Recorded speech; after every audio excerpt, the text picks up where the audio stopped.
Hello and welcome, everybody. My name is Rabbi Mark Fishman, and I am speaking to you with our series, Real Israelis, Real Lives, coming every Tuesday and Thursday, 12 noon Montreal time, where I am going to be interviewing for a short 15 minutes Real Israelis. It's exactly what the title of our session is called. And what is so amazing is that real Israelis are living extraordinarily amazing and powerful lives of depth and meaning. And that is absolutely true for our guest here today, who is with us, Aryeh Myers. Aryeh, thank you so much for joining me here today. And please, could you introduce yourself and give a little bit of an introduction to all of those people who are joining us today, please?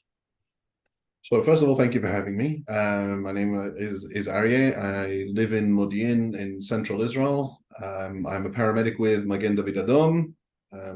Those of you who can hear Rabbi Fishman's accent can hear that mine's fairly similar, and I think we started off in similar parts of the world. I've been living in Israel now for the last 11 years, and I've been working as a paramedic here. Prior to that, I worked as a paramedic in the UK, in London. And now I work with Magen David Adom, both as a paramedic on the front line and with the International Relations Department.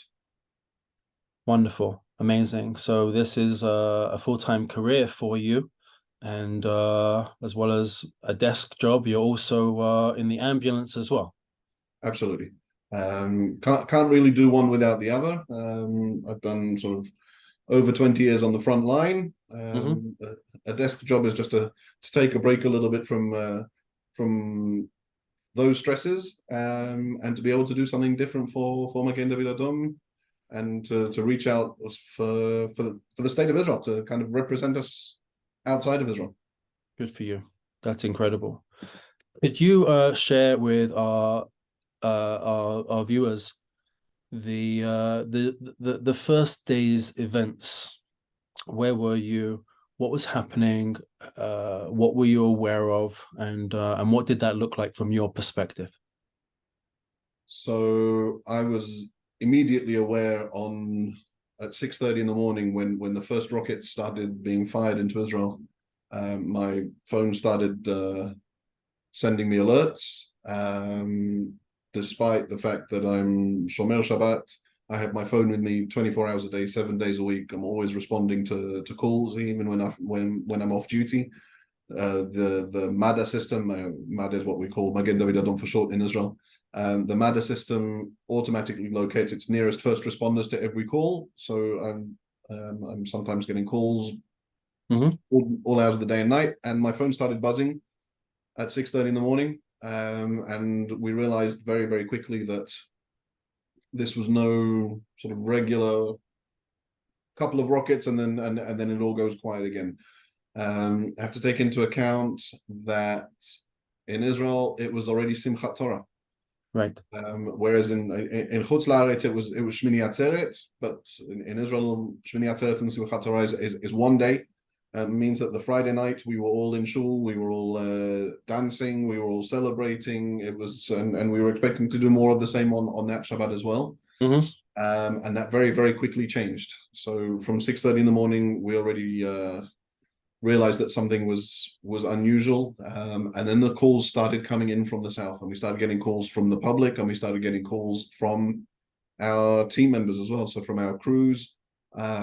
One of the most harrowing initial calls that we heard was one of our EMTs, one of our ambulance drivers, who called over the communications network, and he called the dispatch room, and he said, "There are terrorists in Sderot. There are terrorists in Sderot. They're shooting at us." And he was injured in the first few minutes of the attacks within the city of Sderot, which is very, very close to the Gaza border. And that's when we realized how serious the situation actually was. What what were some of the events that were significant to you in terms of what you were able to be doing on that day? So from my perspective, I work with the spokesperson's department, doing hasbara, doing PR, doing getting the message out to the world, and to not only to the world but to the Israeli public as well, advising them what was going on, advising them what they needed to do to try to keep safe. A lot of things happened all at once. Our Director General very quickly realized again that this was a hugely significant event, and we're going to need more bulletproof ambulances sent from, we have in Judea and Samaria, we have bulletproof ambulances, and those were sent down to the south of Israel to the communities in the Western Negev that were being directly attacked. It meant that... Can I pause you for a minute? Just the phrase "a bulletproof ambulance" is jarring to me. To hear that phrase, because those are two things that never go together. An ambulance is a place of a health emergency. If you're in an ambulance, you're either being picked up or going to a hospital. This is a health emergency. And if something is bulletproof, it means that you're being shot at. And this is such a tragedy. And I know you've been working with Magen David Adom and in this line of field as an emergency medical technician for 20 years. To have the ordinariness of just it rolling off your tongue, a bulletproof ambulance, is so sad. What a reality. It is a tragic reality. And for those of you who've been following in the news, you'll see that, or follow on like social media, you'll see there's been a hashtag that's been used that says "not a target," and when referring to medical teams, and that's true for medical teams anywhere around the world. Nevertheless, this was totally unprecedented, certainly in my career. Right. And I think going back as far as the War of Independence, as far as the state of Israel is concerned, where ambulances and ambulance crews and ambulance staff came under direct attack. They were directly targeted. I don't know, you might have seen on the news there were videos of the GoPro from the terrorists had GoPro cameras on them. They filmed everything they did, and one of the things they did when they first went into Kibbutz Be'eri, which was the scene of one of the worst massacres, the first thing they did was find where the ambulance was parked and shoot the ambulance to take it out of commission. So not only were they on a murderous rampage, but they also wanted to ensure that nobody could come to the aid of the people who needed that aid. And nevertheless, our crews, and again, we have teams everywhere, and we have volunteers, and we have staff everywhere, and we had paramedics and EMTs who opened up makeshift clinics in their homes, in a dentist surgery, in all sorts of places, to be able to help those that could in the ambulance stations themselves. In that area, it was very, very difficult to get casualties away from the scene and to hospital until the army secured that area. That took a long time. There were people who were under siege for many, many hours until we could get teams to them, and again, bulletproof ambulances to the scene to be able to then evacuate them to the hospitals. So you were part of that team that were driving people to the hospitals?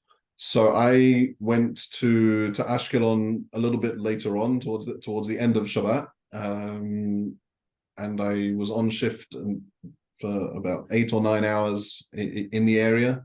And there was actually a jarring reality, because I don't usually work in that area, but I felt that it was needed. Magen David Adom was saying we need extra people down there, and I felt that's where I needed to be.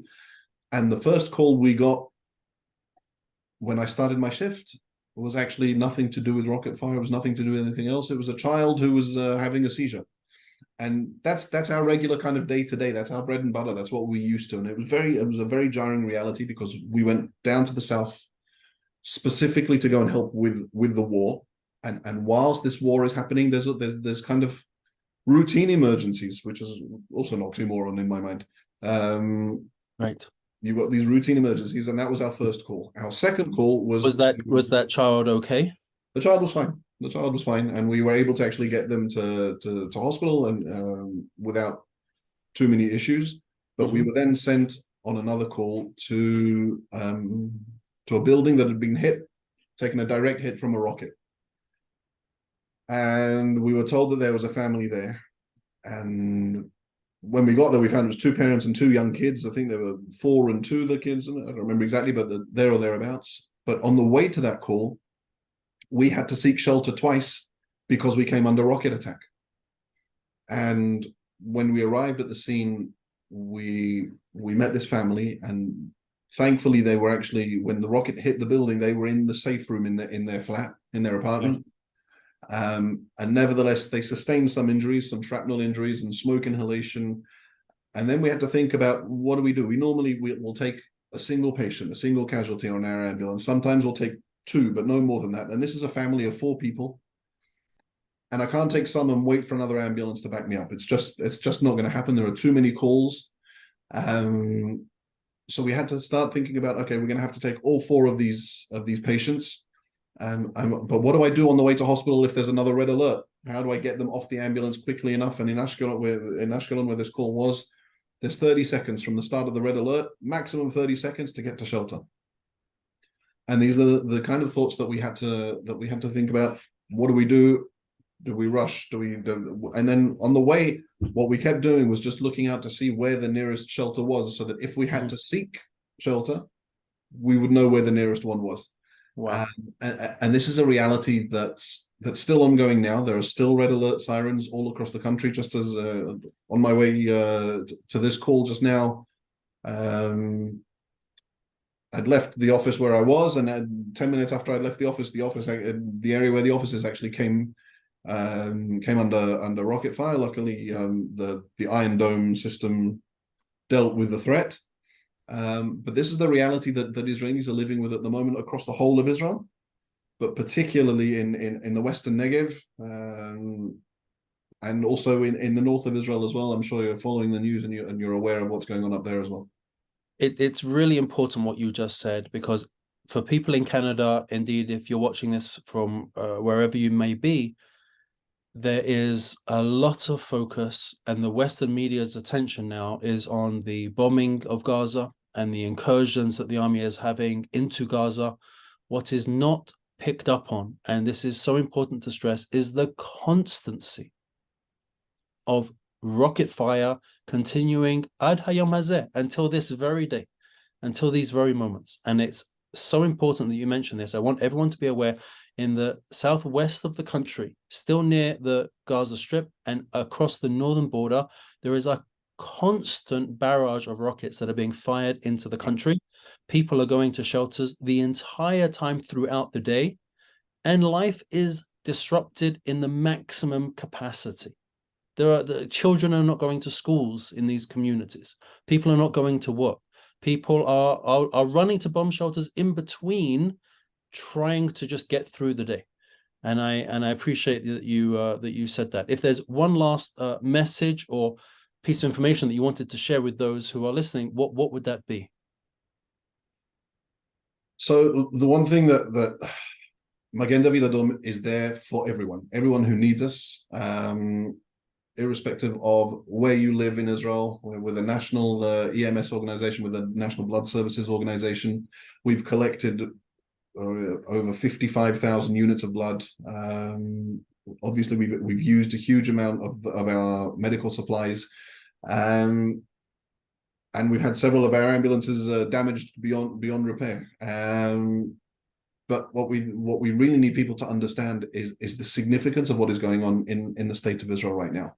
We're there for the people of the state of Israel. We've received a lot of support from sources across the world, even sources that have really surprised us. A lot of people are seeing this conflict as something very different from what it was in the past.